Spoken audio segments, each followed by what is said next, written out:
Hi guys, my name's Andy, and in this lesson I'm talking you through what a pick is, these things are also known as a plectrum, why I think you should get one, and my recommendations for doing so. So a pick is the best way to get the loudest and brightest sound from your guitar. Those two things are a real advantage, especially in the early days, so it's a worthy investment and they do cost just a few pence, so it's really worth getting a pick. Now some beginners are really put off from using a guitar pick because they can move in their hands, or generally they just prefer to use their fingers, but it does give you a certain sound, and I'd really recommend persevering with a pick, and it will become second nature to you, and you may even prefer it to using your fingers in the long run.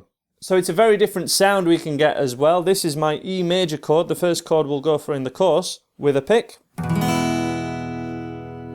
Hopefully that sounds quite professional to you guys, that's the sound we're going for. We can just strum it with your thumb, but it gives a very different sound, a much more subtle sound, much more delicate. Now some people will prefer that sound, and those people may want to become fingerstyle guitarists. However, in my beginner's course, I'll be teaching you to use a pick, and it's pretty essential to get used to using a pick to do the strumming patterns that we're going to be doing. And this course focuses on the basics of guitar, and one of those basics really is learning how to use a pick. Now you can get a pick style of playing by using the outside of your nails, sort of in this fashion, and that will sound nice and loud and bright, and that style, including sometimes using the thumb, has been popularised somewhat in these days by Ed Sheeran and other popular acoustic guitarists that are popular at the moment. However, if you do want to play that style of music, we have to begin by using a pick. Otherwise, what you'll find is you'll get blisters on your fingers and on your thumb, and you likely won't be able to recreate that sound in the early days. So we need to get used to using a pick first, especially if you want to play that style of music that I've just mentioned.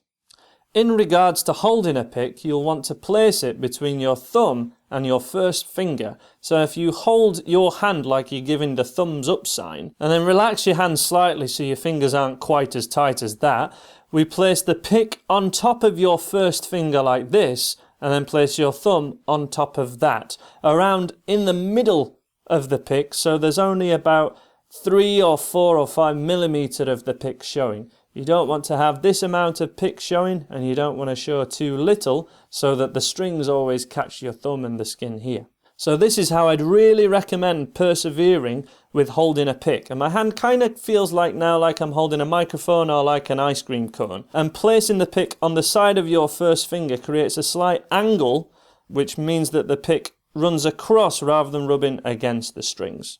If you do get very frustrated and the pick keeps spinning in your hand or you keep dropping it, there's no problem in these early days of holding the pick with 2 fingers rather than 1, where you would hold it like this. This is how I first started using a pick, and it wasn't until I became a lead guitar player, so playing lots of single strings all the time, that I was encouraged to hold this pick on the side of my first finger, which is now the way that I play everything. But holding it like this, if it makes you persevere with a pick, that's okay.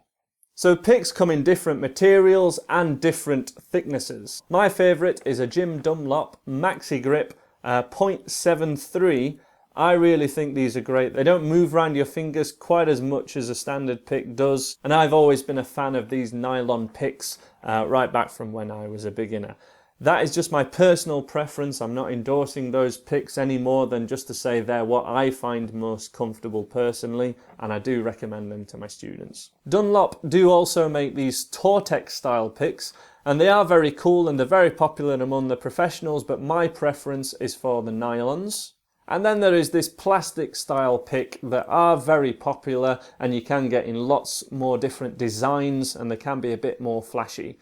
Personally, I've never really been a fan of those plastic type picks. I've found there are broken strings with them, and because they don't have quite as much bend in them, they can be quite aggressive, especially for the early days. Again, those are just my personal choices. Because these picks are cheap, I do recommend that you get a variety and see which one works for you.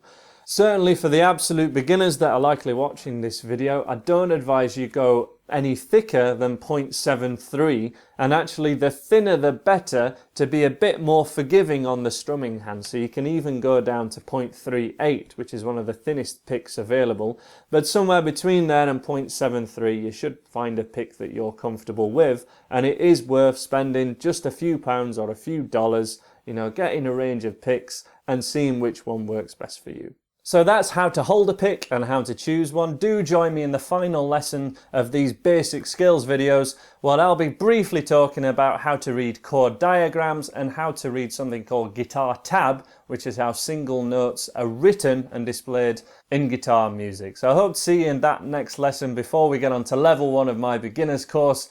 Take care of yourselves, and I will see you there. You can download this video and the ebook that goes with this entire course by clicking in this area here. Click over there to watch the next lesson here on YouTube. Please subscribe if you haven't already, and all those links are in the description if you are watching on mobile.